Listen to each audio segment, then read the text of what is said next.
नमस्कार, मैं सोनिया सिंह स्वागत करती हूँ बीट द कंपटीशन पे। वीडियो आपके लिए इम्पोर्टेंट है केवीएस के इंटरव्यू के लिहाज से। बात करने जा रहे हैं कि करंट अफेयर्स के टॉपिक को या फिर अदर ऐसे कौन से टॉपिक हैं जो कि आपको इंटरव्यू में 50 प्लस का स्कोर दिला सकते हैं। अब ये क्यों इम्पोर्टेंट है, देखिए आप किसी भी सब्जेक्ट से इंटरव्यू देने जा रहे हैं, English, math, science, history, polity, वो तो सब्जेक्ट के ऊपर कमांड होना आपका एक एड ऑन करती हैं चीजें, लेकिन इसके अलावा आपको क्या पता है जो कि इंटरव्यूअर्स आपसे जानना चाहते हैं और जहां पर बहुत सारे मैक्सिमम कैंडिडेट्स लैग कर जाते हैं। तो वही आज हम डिस्कस करने वाले हैं। आपको करना क्या है, करंट अफेयर के टॉपिक में एक तो विमेन से जुड़े हुए जितने भी आपके टॉपिक्स हैं, विमेन सेंसिटिव टॉपिक, जैसे मैटरनिटी लीव की बात करें, पीरियड्स लीव के बारे में बात करें, विमेन एम्पावरमेंट क्या है, ये तो आपको पता होना ही चाहिए।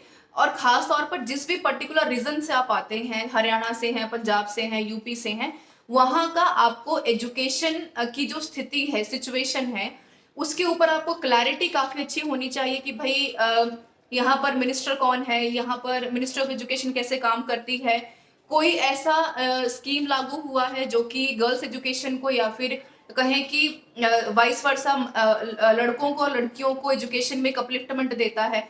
ये आपको खास तौर पर पता होना चाहिए क्योंकि सब्जेक्ट तो आपने निकाला है, रिटर्न निकाला है सब्जेक्ट को पढ़ करके, तो इंटरव्यूज को उसमें बहुत ज्यादा दिलचस्पी नहीं है जानने में। इसके अलावा आप क्या बता सकते हैं, कैसे आप टॉपिक को इंटरलिंक्ड कर सकते हैं, ये इंटरव्यूअर्स आपसे जानना चाहेंगे।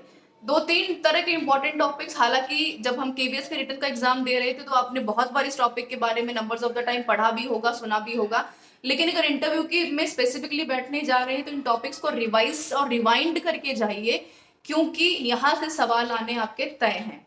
मैं यहाँ पर जो आपका मिनिस्टर ऑफ एजुकेशन की वेबसाइट है, आई होप कि मेरा फोन काफी हद तक विजिबल होगा, हालांकि इसका लिंक भी मैं डिस्क्रिप्शन बॉक्स में डाल दूंगी तो आप वहां से भी देख पाएंगे। यहाँ पर ये इसको स्क्रॉल करते हुए आपको आगे बढ़ना है। जैसे आप इसको स्क्रॉल करेंगे, यहाँ पर बहुत सारी ऐसी नंबर्स ऑफ द स्कीम्स है, जैसे मैं पढ़ देती हूँ आपके लिए। एनईपी 2020 है, नेशनल करिकुलम फ्रेमवर्क 2005 की बात की जाए, या फिर एनईपी और एनसीएफ कैसे, यानी नेशनल एजुकेशन पॉलिसी और नेशनल करिकुलम फ्रेमवर्क कैसे आपस में जोड़ता है। फाउंडेशन लर्निंग स्टडी 2022 एफएलएस काफी इंपॉर्टेंट रहेगा, कैसे उसके लिए काम करता है। बहुत इंपॉर्टेंट है समग्र शिक्षा, जितने भी टॉपिक्स का मैंने नाम लिया है उनके ऊपर मैक्सिमम टाइम क्वेश्चंस आए हैं आपके। और साथ में पोषण, पीएम पोषण स्कीम, इसके ऊपर पर्टिकुलर क्वेश्चंस आए हैं कि क्या है, कैसे काम करता है, गर्ल्स एजुकेशन को कैसे अपलिफ्ट करता है। New India literacy programme, again one of the crucial, one of the important topic, कि भाई आप एजुकेशन सिस्टम का पार्ट बनने जा रहे हैं लेकिन लिटरेसी प्रोग्राम को कैसे अपलिफ्ट करेंगे, ये सवाल आपसे पूछा जा सकता है। National means cum merit scholarship scheme कौन कौन सी चलाई गई हैं, खासतौर पर गर्ल्स एजुकेशन को अपलिफ्ट करने के लिए। नेशनल अवार्ड्स टू टीचर्स की क्या इंपॉर्टेंस है, कैसे उनकी मोटिवेशन को बढ़ावा देता है, ये सारे टॉपिक्स आपको क्लियर होने चाहिए। इसके अलावा जैसे आप इसको स्क्रॉल करेंगे नीचे की तरफ, स्पेशल इवेंट्स भी यहाँ पर दिए हुए हैं जो नेशनल एजुकेशन पॉलिसी को बढ़ावा देते हैं। निपुण भारत, एफएलएन काफी इंपॉर्टेंट टॉपिक रहेगा। मैंने शायद करिकुलम के बारे में बात कर ही ली है। स्वच्छ विद्यालय इनिशिएटिव, राइट टू एजुकेशन 2009, जिसमें कि मैक्सिमम टाइम क्वेश्चंस आपसे पूछे गए हैं, one of the crucial, one of the important. या कहें कि राइट टू एजुकेशन नहीं है तो कैसे आप डिफाइन कर पाएंगे एजुकेशन को, काफी मुश्किल सवाल आपके लिए होगा। Manodarpan, stars project, one of the important topics हैं। तो आपको करना कुछ नहीं है, मैंने कुछ नया नहीं बताया है, आप सबको इसके बारे में ऑलरेडी पता है, लेकिन जैसे जैसे आप इस वेबसाइट को नीचे की तरफ स्क्रॉल करते हुए जाएंगे, सारी की सारी चीजें जो हैं आपको नीचे की तरफ मिल जाएंगी और कहीं नहीं जाना है, यहीं से आपको पढ़ना है, यहीं से आपको एक डिटेल डिस्क्रिप्शन चीजों को गेन करना है और समझना है। फिर भी अगर आपको लगता है कि आपको चीजें समझ में नहीं आ रही हैं तो मुझे कमेंट करके बताइए, मैं पूरी कोशिश करूंगी कि मैं एक पर्टिकुलर टॉपिक के ऊपर वीडियोस बना करके आपको बता पाऊं। और this is all about the topic. हालांकि बहुत सारी चीजें देखिए, अब आप ये भी मेरे से पूछ सकते हैं कि मैम करंट अफेयर्स और कौन कौन से प्रिपेयर करें, तो करंट अफेयर की कोई लिमिटेशन नहीं होती है कि मैं बोलूँ 6 महीने कर लीजिए, 8 महीने कर लीजिए, लेकिन जो आपके लिए पढ़ना इंपॉर्टेंट है, जो आपका प्रोफेशन है, जो आपके प्रोफेशन को हाईलाइट करता है, जो आपके प्रोफेशन को कहीं ना कहीं एक एनलाइटनमेंट करता है कि भाई टीचर को अपने सब्जेक्ट के अलावा भी बहुत कुछ पता है, जो कि विद्यार्थियों और कैंडिडेट्स, माफ कीजिए कैंडिडेट्स तो नहीं, विद्यार्थियों के दिमाग को कहीं ना कहीं ब्रॉड पर्सपेक्टिव के साथ रिप्रेजेंट कर सकता है।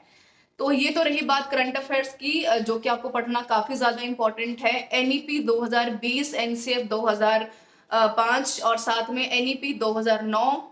निपुण की बात करूं, मैं रिपीट कर रही हूँ टॉपिक, साथ में अगर मैं गर्ल्स एजुकेशन की बात करूं, समग्र शिक्षा की बात करूं, ये ऐसे हाईलाइटेड टॉपिक है जहां से सवाल बनते हैं। और साथ में कोठारी कमीशन आपके लिए काफी ज्यादा इंपॉर्टेंट है। कोठारी कमीशन को आप मिस नहीं कर सकते, उसकी बहुत सारी टैगलाइंस हैं जो कि हमें ये बताता है कि लर्निंग विदाउट बर्डन कैसे होता है। ये सवाल आपसे पूछे जा सकते हैं जो आपके अपने बायोडाटा में फिल भी करते हैं, तो वहां पर कोई ना कोई टॉपिक आपको देना पड़ता है।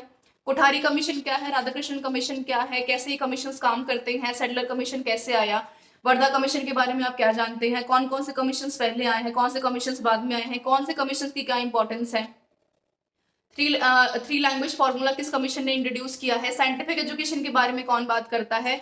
ये एक ऐसी चीजें हैं जो कि इंटरव्यूअर को आपको आपके दिए गए जवाबों को अगर आपको आते हैं, अगर आप उनको बता पाते हैं, तो न सिर्फ आपकी पर्सनालिटी को, आपकी नॉलेज एक्नॉलेजमेंट को एनहांस करती हैं, इंप्रेसिव बनाती हैं, बल्कि काफी हद तक आप ये जान पाएंगे कि यही एक इकलौती कुछ ऐसी चीजें हैं जो कि आपको बाकी कैंडिडेट से आपको डिफर करती हैं।